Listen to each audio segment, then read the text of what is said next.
Una de las tareas más complejas que tiene la iglesia es la obra misionera, llevar el evangelio a otras naciones, llevar el evangelio a otras culturas. Generalmente los misioneros tienen que aprender un nuevo idioma, acostumbrarse a vivir en condiciones muy diferentes al entorno en el que nacieron, en el que se criaron. Aparte de esto, deben adquirir cierto conocimiento de la forma de pensar de la gente a la que van a ministrar, si ellos quieren ser eficaces en la comunicación del evangelio. Nosotros aquí no tenemos ese problema, somos dominicanos, conocemos nuestra cultura, hablamos el mismo idioma. Sin embargo, aunque los misioneros tienen dificultades muy particulares que vencer para llevar adelante su labor, lo cierto es, mis amados hermanos, que nosotros también tenemos que vencer un gran obstáculo para llevar el evangelio, debido a la condición espiritual en que se encuentra el hombre sin Cristo. No importa el país donde viva, no importa el estrato económico, social al que pertenezca. Pablo dice en Efesios capítulo 2, versículo 1, que todos venimos al mundo espiritualmente muertos y esclavizados al pecado. En 1 Corintios capítulo 2, versículo 14, dice que para el hombre natural, es decir, el hombre que no ha sido regenerado por el Espíritu Santo, el evangelio es una locura que él no puede entender ni aceptar. Y en Colosenses capítulo 1, versículo 21, dice que el hombre es enemigo de Dios. Por supuesto, el hombre no se ve a sí mismo en esa condición, pero ese es el diagnóstico que Dios nos da en su palabra. No hay justo ni aún uno, dice Pablo en Romanos capítulo 3, no hay quien entienda, no hay quien busque a Dios. Todos se desviaron, a una se hicieron inútiles, no hay quien haga lo bueno, no hay ni siquiera uno. Por eso alguien decía muy sabiamente que nosotros los cristianos somos como esos equipos que envía a la marina después de un naufragio a buscar cadáveres, pero no para darles una honrosa sepultura, sino para darles vida. Nosotros somos un equipo de la marina enviados al océano después de un naufragio a buscar cadáveres, hermanos, para darles vida. Es evidente que nosotros no podemos llevar a cabo esta empresa en nuestras propias fuerzas, ni confiando en nuestra propia capacidad de persuasión. Pero es aquí precisamente donde entra en juego la enseñanza que el Señor imparte a sus discípulos en Juan capítulo 16, el pasaje que vamos a estudiar en esta mañana, continuando con nuestra serie en el discurso del aposento alto. Dice en Juan capítulo 16, en la mitad del versículo 4, esto no os lo dije al principio porque yo estaba con vosotros, pero ahora voy al que me envió y ninguno de vosotros me pregunta ¿a dónde vas? Antes, porque os he dicho estas cosas, tristeza ha llenado vuestro corazón. Pero yo os digo la verdad, os conviene que yo me vaya, porque si no me fuera, el Consolador, el Paracleto, el Espíritu Santo, no vendría a vosotros, mas si me fuere os lo enviaré. Y cuando Él venga, convencerá al mundo de pecado, de justicia y de juicio.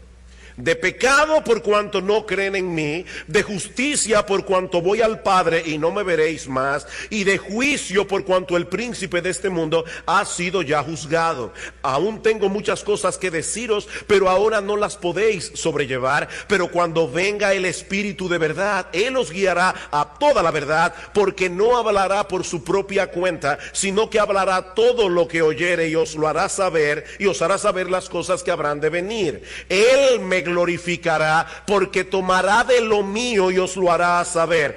Todo lo que tiene el Padre es mío, por eso dije que tomará de lo mío y os lo hará saber. La semana pasada nosotros veíamos que hay una hostilidad de parte del mundo hacia el creyente por causa de nuestra identificación con Jesús. Pero vimos también que el creyente tiene la responsabilidad de compartir el mensaje del evangelio a ese mismo mundo que le rechaza, a ese mismo mundo que puede llegar a ser agresivo y hostil en ocasiones. Juan capítulo 15, versículo 26. Pero cuando venga el Consolador, Consolador, a quien yo os enviaré del Padre, el Espíritu de verdad, el cual procede del Padre. Él dará testimonio acerca de mí, y vosotros daréis testimonio también, porque habéis estado conmigo desde el principio. Y es esta promesa de la venida del Espíritu la que el Señor enfoca en el pasaje que vamos a estar considerando en esta ocasión. Pero antes, es necesario que pongamos este texto en su contexto, porque algo estaba sucediendo en la mente y el corazón de los discípulos esa noche, que fue lo que movió al Señor Jesucristo a traer una enseñanza más amplia acerca de la obra del Espíritu Santo. Noten otra vez los versículos 5 y 6. Pero ahora voy al que me envió, dice Jesús, y ninguno de vosotros me pregunta: ¿a dónde vas? Antes, porque os he dicho estas cosas, tristeza ha llenado vuestro corazón. Yo debo recordar aquí, mis amados hermanos, algo que dije hace unas semanas atrás. Y es que todo este discurso de despedida que encontramos en los capítulos 13, 14, 15 y 16 del Evangelio de Juan fue proclamado por el Señor en unas pocas horas. En otras palabras, lo que a nosotros nos ha tomado más de 3 meses ver, ¿verdad?, porción tras porción, los discípulos lo escucharon en una sola noche. Así que no hacía mucho que se había dado la conversación entre Pedro y el Señor, que Juan nos narra en los versículos 33 al 36 del capítulo 13. Vayan conmigo allí una vez más. Dice Juan 13:33, hijitos, aún estaré con vosotros un poco, me buscaréis, pero como dije a los judíos, así os digo ahora a vosotros, a donde yo voy, vosotros no podéis ir. Y ahí es que el Señor le dice a los discípulos: un mandamiento nuevo os doy, que os améis unos a otros, que como yo os he amado, os améis unos a otros. Pero Pedro no escuchó ese nuevo mandamiento. Tan pronto Cristo dijo: me voy y ustedes no me pueden seguir, la mente de Pedro se quedó conectada con ese pensamiento. Y dice en el versículo 36, le dijo Simón Pedro: Señor, ¿a dónde vas? Jesús le respondió: a donde yo voy no me puedes seguir ahora, mas me seguirás después. Y un poco más adelante Tomás vuelve a sacar a colación el mismo asunto. Juan 14:4. Cristo dice: y sabéis a dónde voy, y sabéis el camino. Le dijo Tomás: Señor, no sabemos a dónde vas, ¿cómo pues podemos saber el camino? Y ahí es que viene esta famosa declaración de Cristo en Juan 14:6: yo soy el camino y la verdad y la vida, nadie viene al Padre sino por mí. Así que el anuncio de la inminente partida del Señor había impactado profundamente el corazón de los discípulos, de tal manera que ellos parecen incapaces de pensar en otra cosa. Ahora bien, yo no sé si ustedes notaron en estas lecturas que yo acabo de hacer una aparente contradicción que hay en este texto. ¿Se dieron cuenta? ¿No se dieron cuenta?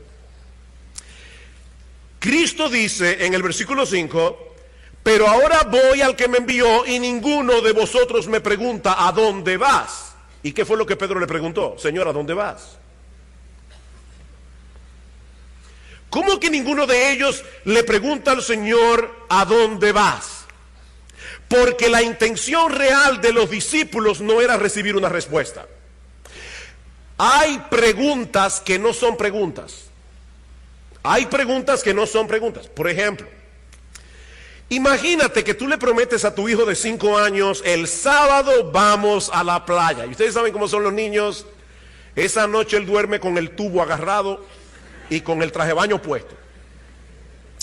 Amanece el sábado y surge un imprevisto en la empresa donde trabajas, tan y tan serio que tienes que atenderlo de inmediatamente, o de lo contrario el desastre será mayúsculo. Cuando tú le dices a tu hijo de 5 años que no van a poder ir a la playa porque tienes que irte a otro lugar, es posible que el niño te pregunte muy decepcionado: pero papi, ¿para dónde vas?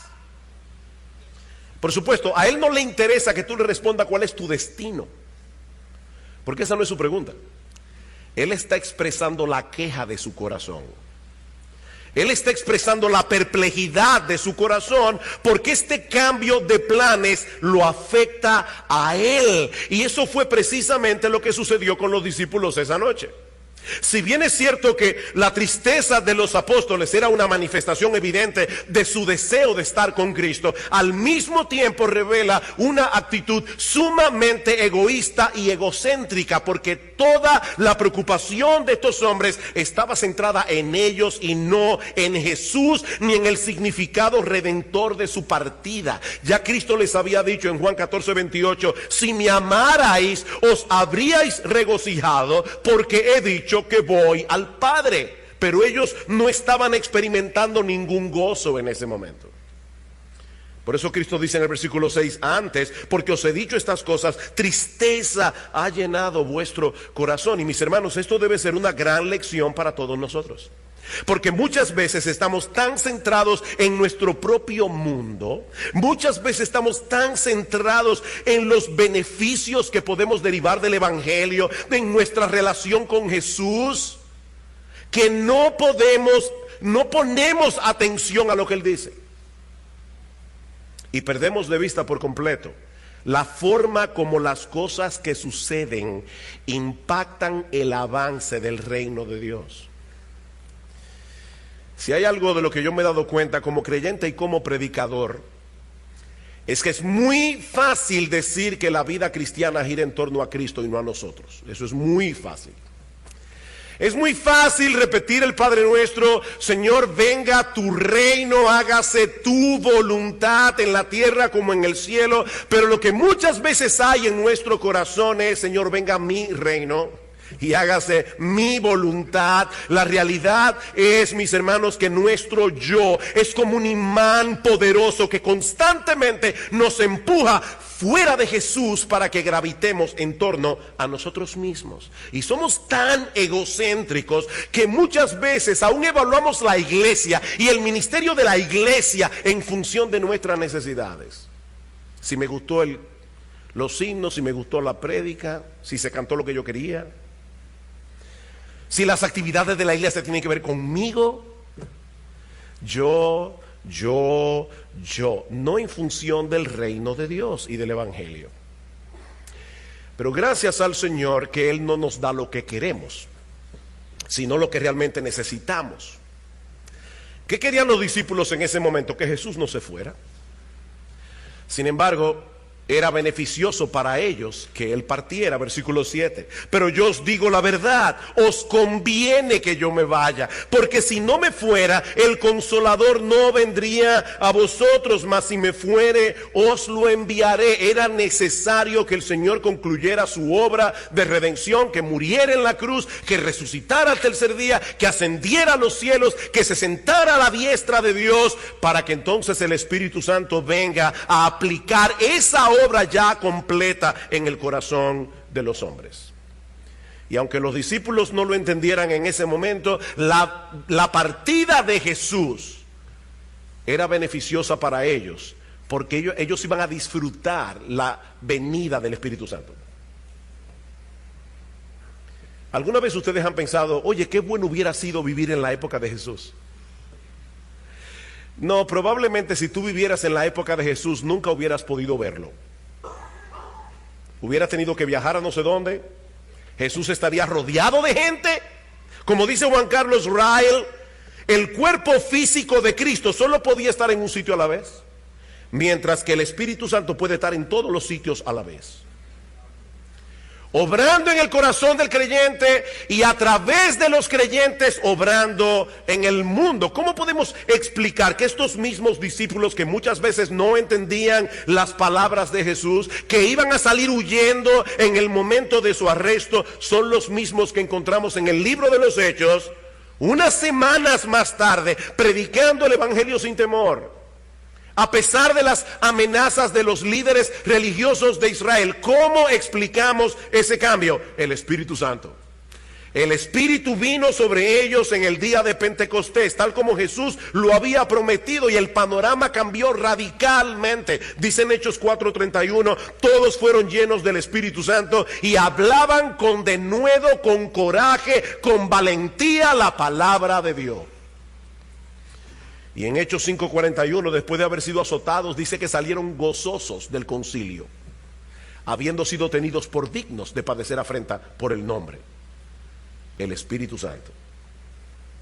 Pero el Espíritu Santo no se limita a obrar en los discípulos, sino también en el mundo.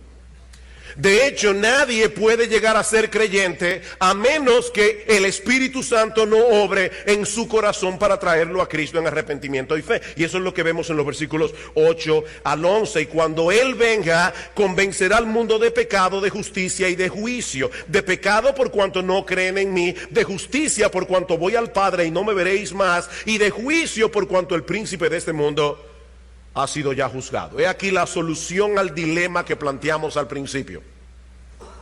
¿Qué sentido tiene predicar el evangelio a personas que lo rechazan con todo su corazón? La respuesta de Jesús es: el Espíritu Santo es enviado al mundo para convencer al mundo.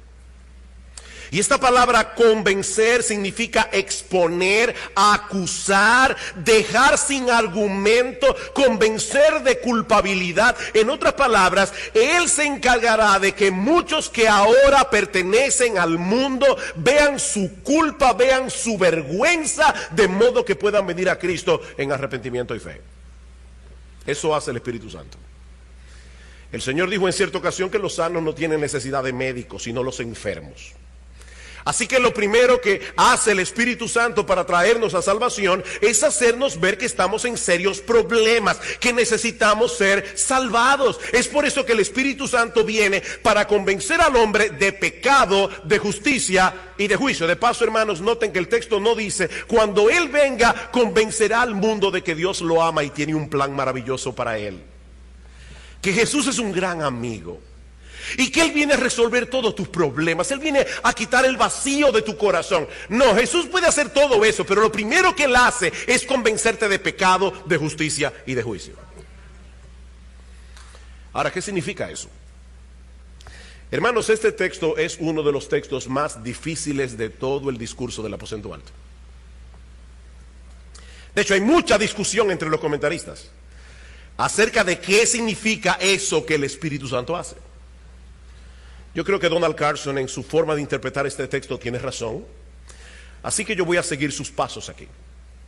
En primer lugar, el Espíritu Santo convence al mundo de pecado, de modo que puedan creer en Jesús. Dice: de pecado por cuanto no creen en mí. En otras palabras, para que el mundo vea su necesidad de creer en Cristo, tiene que percibir primero su propia pecaminosidad. Nadie va a confiar en Cristo a menos que se vea a sí mismo como un pecador culpable y condenado. Y el Espíritu Santo viene a convencer al mundo a través de la predicación del evangelio de que somos pecadores. ¿Recuerdan lo que pasó en Pentecostés cuando el apóstol Pedro predicó el primer mensaje? Dice que los judíos que estaban allí se compungieron de corazón y dijeron: varones hermanos, ¿qué haremos? Si Pedro hubiera predicado ese mismo mensaje 2 días antes, no hubiera pasado nada. Pero Pedro predicó y ya el Espíritu Santo estaba allí, convenciendo al mundo de pecado. Por eso yo decía el domingo pasado que si una persona nunca se ha visto a sí misma como alguien que merece la condenación del infierno, podemos estar completamente seguros de que esa persona no es cristiana. Mi amigo, yo no quisiera que nada te distraiga de esto que yo acabo de decir, así que lo voy a repetir.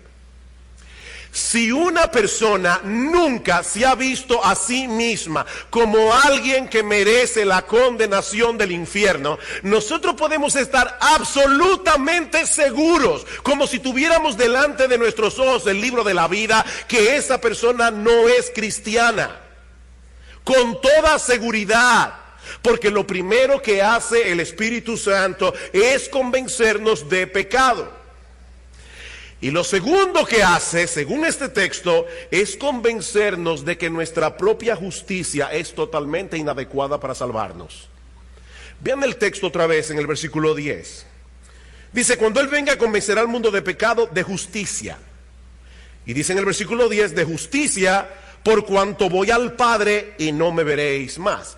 Hermanos, recuerden otra vez que la palabra convencer, y esta palabra es clave para entender el resto, la palabra convencer significa convencer de culpabilidad, sacar a la luz tu vergüenza. La pregunta es, ¿En qué sentido el Espíritu Santo acusa al hombre de justicia?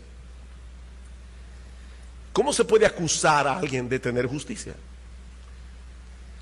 Cuando dice el Espíritu Santo convence de pecado, es de su pecado, ¿verdad?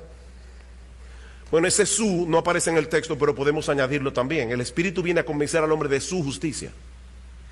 De su justicia. Es muy probable que el Señor esté usando esa expresión en el mismo sentido en que la usa el profeta Isaías, cuando dice en Isaías 64:6 que todas nuestras obras de justicia son como un trapo de inmundicia delante de Dios. O sea que lo que nos convence el Espíritu Santo es que nuestra justicia, lo que nosotros llamamos nuestra justicia, es absolutamente inadecuada a los ojos de Dios. De hecho, Pablo usa la palabra justicia en ese mismo sentido cuando dice en Romanos capítulo 10, versículo 3, que los judíos de su tiempo ignoraban la justicia de Dios, procurando establecer la suya propia. En otras palabras, ellos no recibieron por fe la justicia que Dios nos provee a través de la persona de Cristo, porque ellos creían que su justicia era suficiente. Ese es uno de los grandes problemas que los hombres tienen con el Evangelio. Se ven a sí mismos como personas buenas que de vez en cuando hacen cosas malas. No, mi amigo, la evaluación de Dios es que tú eres un hombre malo que de vez en cuando por su gracia común hace cosas buenas. Nosotros no somos personas buenas que a veces hacemos cosas malas porque después de todo nadie es perfecto. No, nosotros somos personas malas que de vez en cuando y por la gracia común de Dios hacemos cosas buenas. Nuestra justicia no es suficiente para llegar al cielo. Ese es el problema que tenía el apóstol Pablo antes de venir a Cristo. Pablo confiaba en su propia justicia. Vayan conmigo a Filipenses capítulo 2. Filipenses capítulo 3. ¿Cuál era el problema de Pablo? Pablo se veía a sí mismo como irreprensible según la ley. Pablo veía los 10 mandamientos y decía check, check, check. Amarás a Dios por encima de todas las cosas, ese soy yo. No tomarás el nombre de Dios en vano, ese soy yo. Guardarás el día de reposo, aquí también soy yo. Honra a tu padre y a tu madre, wow, una foto mía. No cometerás adulterio, bien. No mentirás, bien. No matarás, perfecto. ¿Y qué dice Pablo ahora en el versículo 7? Pero cuantas cosas eran para mi ganancia, su propia justicia, las he estimado como pérdida por amor de Cristo, y ciertamente aún estimo todas las cosas como pérdida por la excelencia del conocimiento de Cristo Jesús, mi Señor, por amor del cual lo he perdido todo y lo tengo por basura. ¿Qué es lo que Pablo tenía como basura? Su propia irreprensibilidad, su propia decencia, su propia religiosidad, para ganar a Cristo y ser hallado en Él, no teniendo mi propia justicia que es por la ley, sino la justicia que es por la fe de Cristo, la justicia que es de Dios por la fe. Es una justicia que es de Dios y que Él imparte cuando el pecador deposita su fe en Cristo. Mis hermanos, ¿qué fue lo que Cristo estuvo haciendo durante los 3 años y medio de su ministerio? Convenciendo a los judíos de que su justicia no era suficiente, como lo hizo con Nicodemo. Nicodemo llega a Jesús. Nicodemo era un hombre muy religioso, era un hombre muy decente. Si hubiera vivido en el día de hoy, sería miembro del club de los Rotarios de los Leones. Y Cristo le dice a Nicodemo, Nicodemo, óyeme bien, tú eres un fariseo, tú eres un maestro de tu religión. El que no nace de nuevo no puede entrar en el reino de Dios. Nicodemo, tu justicia no es suficiente. Pero ahora Jesús se va. La pregunta es, ¿quién va a continuar haciendo esa obra de convencer al mundo de que su justicia es un trapo de inmundicia delante de Dios? El Espíritu Santo. Él convencerá al mundo de justicia por cuanto voy al Padre y no me veréis más, dice Cristo. Ya yo no voy a estar aquí físicamente para seguir haciendo esa obra. Eso lo va a hacer el Espíritu Santo.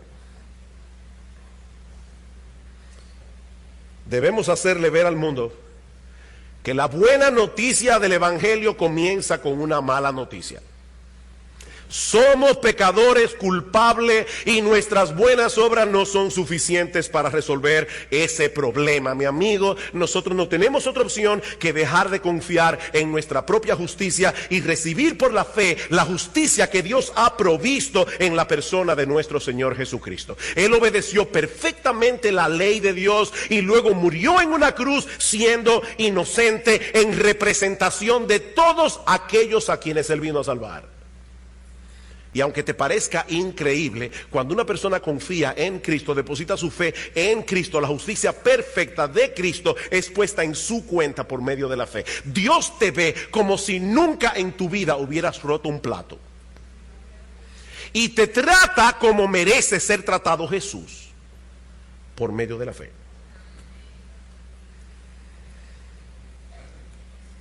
Por supuesto, para que un pecador vea las cosas de ese modo, tiene que experimentar un profundo cambio de mentalidad.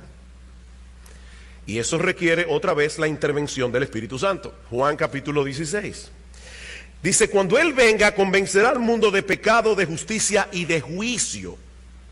Versículo 11. De juicio, por cuanto el príncipe de este mundo ha sido ya juzgado.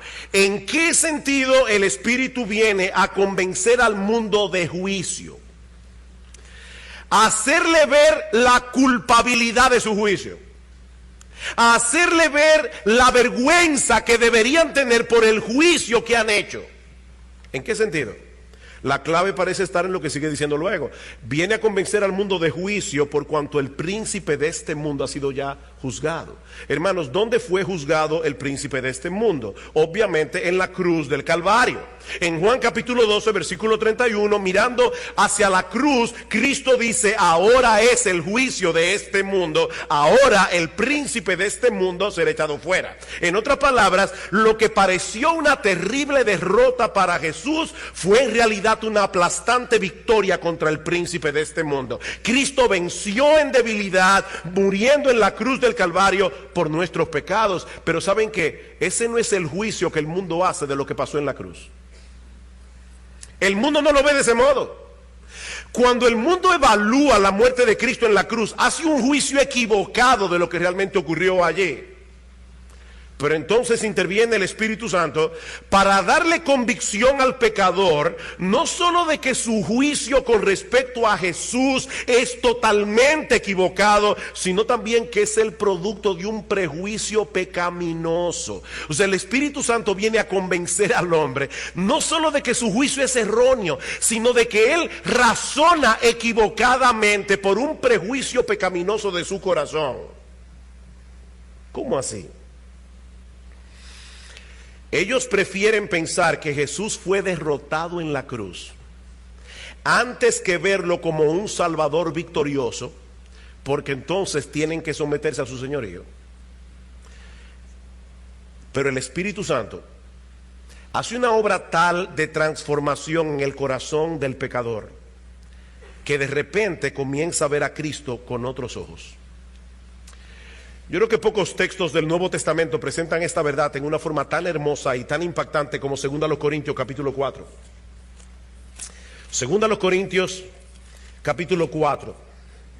Versículo 3. Yo sé que este es un texto que citamos mucho en este púlpito. Dice Pablo, pero si nuestro evangelio está aún encubierto, entre los que se pierden está encubierto, en los cuales el Dios de este siglo cegó el entendimiento de los incrédulos para que no les resplandezca la luz del evangelio de la gloria de Cristo, el cual es la imagen de Dios. El hombre está ciego, el hombre no hace una correcta evaluación de Jesús. Para el mundo, el pobre Jesús murió como un derrotado en la cruz del Calvario. Por eso no me agrada la película de Mel Gibson, La Pasión, porque te mueve a sentir pena por Jesús, pero no te mueve a entender qué fue lo que realmente sucedió en esa cruz cuando Cristo fue masacrado por nuestros pecados. Cristo estaba teniendo una tremenda victoria allí. Pero el mundo no lo ve así, y no lo ve así porque el diablo les ha cegado el entendimiento para que ellos no puedan ver a Cristo como un Salvador victorioso y glorioso. ¿Qué hace el Espíritu Santo? Versículo 5 dice Pablo: pero nosotros predicamos no a nosotros mismos, sino a Jesucristo como Señor, y a nosotros como vuestros siervos por amor a Jesús. Pablo dice: el hombre está ciego, el diablo les ha cegado el entendimiento, ellos no ven gloria en Jesús, pero yo como quiera predico el evangelio de Jesús. Y Pablo: ¿para qué tú predicas el evangelio si el pecador está muerto, si está ciego, si es un enemigo de Dios? Pablo explica en el versículo 6: porque Dios, que mandó que de las tinieblas resplandeciese la luz, es el que resplandeció en nuestros corazones a través de la obra del Espíritu Santo, para iluminación del conocimiento de la gloria de Dios en la faz de Jesucristo. En otras palabras, aquí está el predicador predicando el evangelio, allí hay un pecador ciego, muerto en sus delitos y pecados, y el Espíritu Santo viene en el contexto de la predicación y abre en el corazón de este hombre, le dice: sea la luz, y de repente ese individuo ve a Cristo como el ser más glorioso del universo, a quien vale la pena entregarle absolutamente todo. Eso hace el Espíritu Santo. Eso fue lo que el Espíritu Santo hizo en tu vida cuando tú viniste a Cristo. ¿Se dan cuenta, mis hermanos, que lo que se requiere para que un pecador sea salvo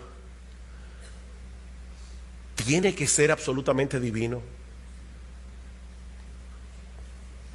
El pecador tiene que ser convencido de que es un pecador culpable.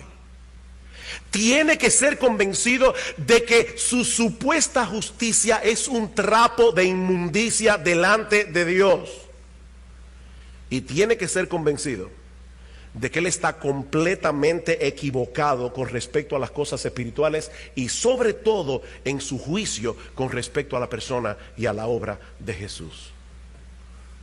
Y ninguno de nosotros aquí tiene la capacidad de convencer a nadie de ninguna de esas cosas. Es por eso, hermanos, que nosotros constantemente les pedimos que oren por sus predicadores, que oren por sus pastores. Nosotros no tenemos esa capacidad. No hay un individuo tan persuasivo que pueda hacer eso. Pero para eso vino el Espíritu Santo, para obrar por medio de nuestra predicación del evangelio, abriendo los ojos de los ciegos y dándole vida a los muertos. Así que, mi hermano, predica el evangelio, porque tú no estás solo en esa tarea. Hay personas que dicen: ay, pastor, yo me siento tan inadecuado para predicar el evangelio. Déjame darte una buena noticia. ¿Tú sabes por qué tú te sientes inadecuado para predicar el evangelio? Porque tú eres inadecuado. O sea que tu evaluación es correcta. Tú eres absolutamente inadecuado para predicar el evangelio. Pero, mi hermano, recuerda que el Espíritu Santo está allí obrando en ti y a través de ti para que otros puedan ser salvos. Así que haz tú lo que tú tienes que hacer y deja que el Espíritu Santo haga lo que solo Él puede hacer. Tú predica el evangelio. Él se encarga de darle vida a los muertos. Él se encarga de ablandar los corazones. Él se encarga de abrir los ojos de los ciegos.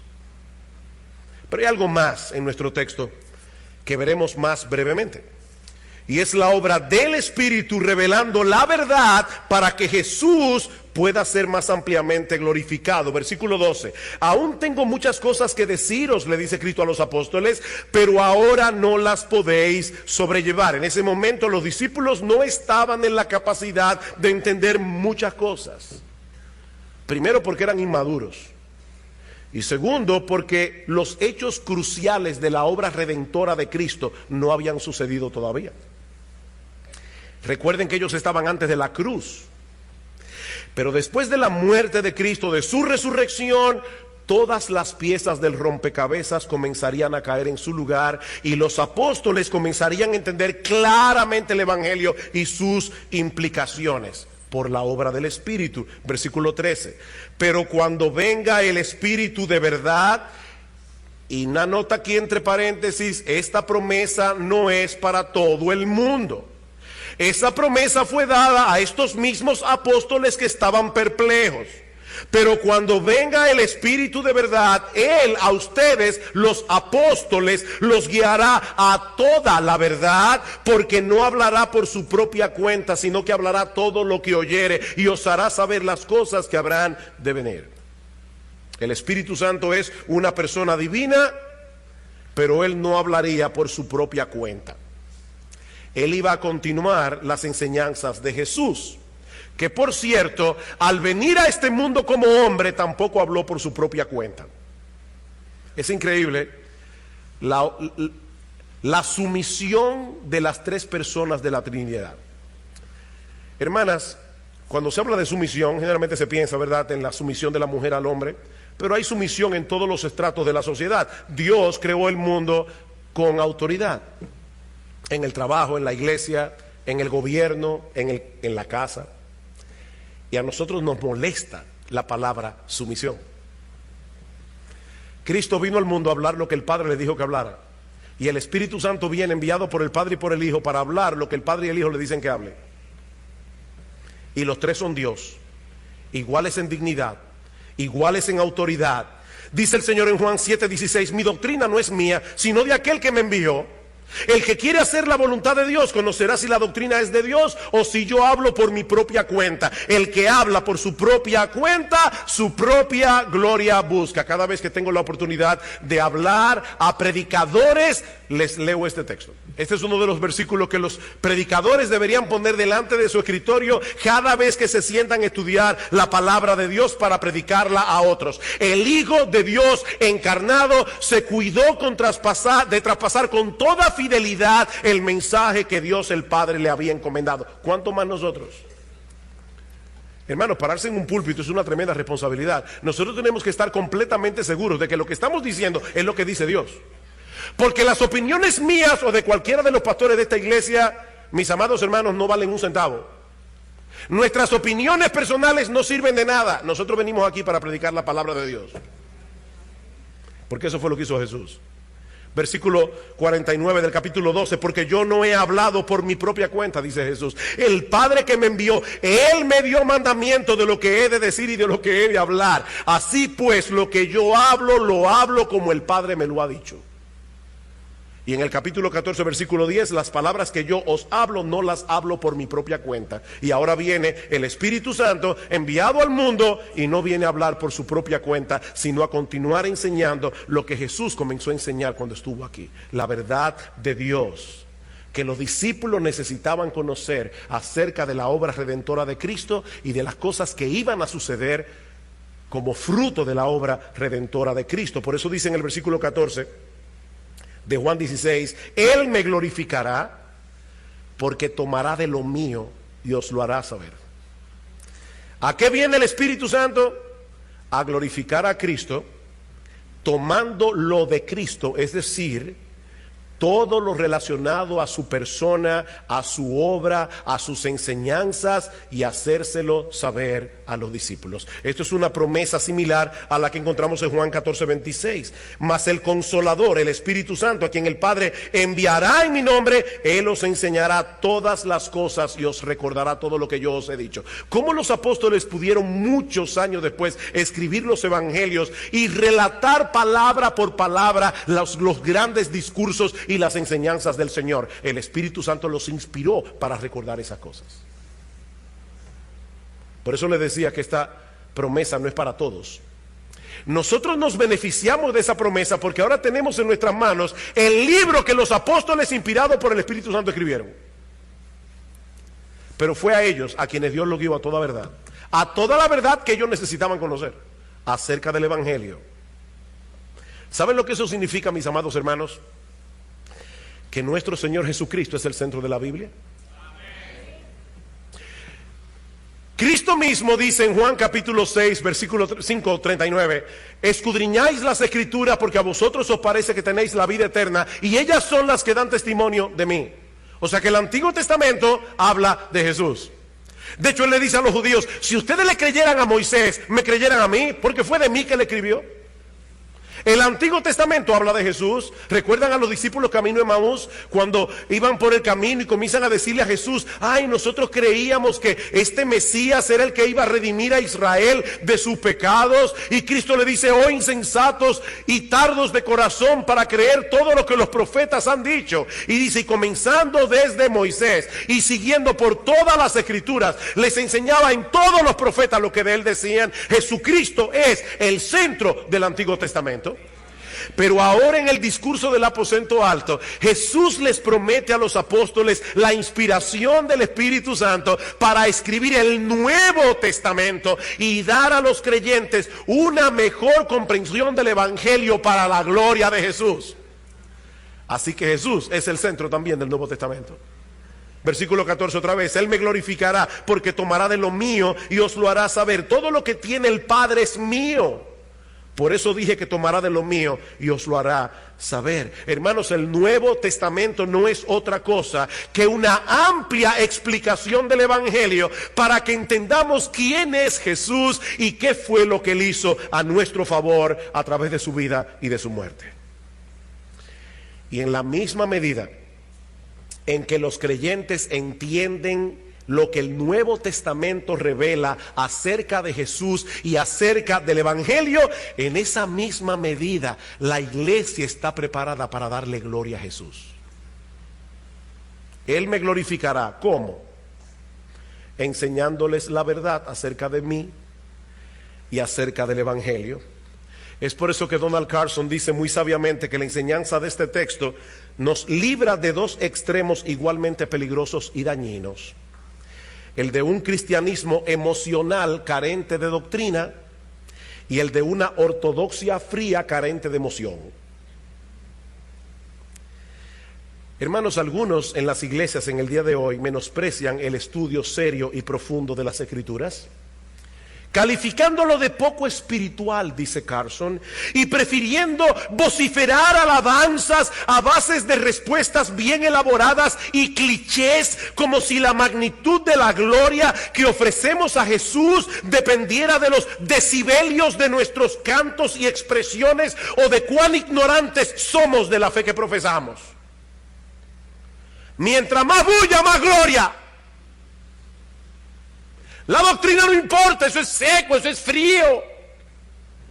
Queremos un culto emotivo, queremos llorar de emoción cada vez que escuchamos hablar de Jesús. Así que vamos a decir: Jesús, Jesús, Jesús, tú eres lindo, glorioso, maravilloso.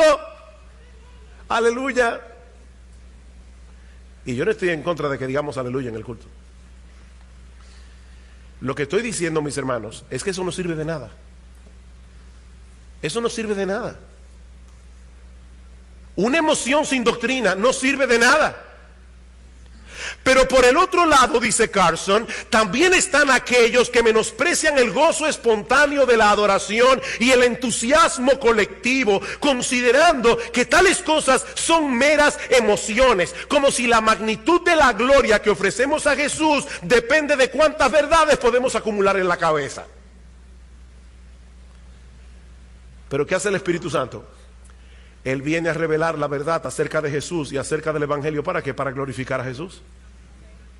Para que nosotros le demos gloria a Jesús. Mis hermanos, estos dos extremos son muy comunes en las iglesias en el día de hoy. Y saben que ninguno de los dos representa el verdadero cristianismo. Nosotros necesitamos la doctrina para tener un entendimiento más preciso de quién es Jesús y de qué fue lo que él hizo a nuestro favor. Pero saben que, amados hermanos de Iglesia Bíblica del Señor Jesucristo, nosotros debemos reaccionar apropiadamente a esa doctrina con un corazón gozoso, con un corazón agradecido, con un corazón obediente que se deleita en Jesús como su mayor tesoro. Ese es el cristianismo del Nuevo Testamento. Por eso los puritanos decían: necesitamos luz y calor. Luz y calor. Luz para el entendimiento, calor para el corazón. Los verdaderos adoradores adorarán al Padre en espíritu y en verdad, dice el Señor.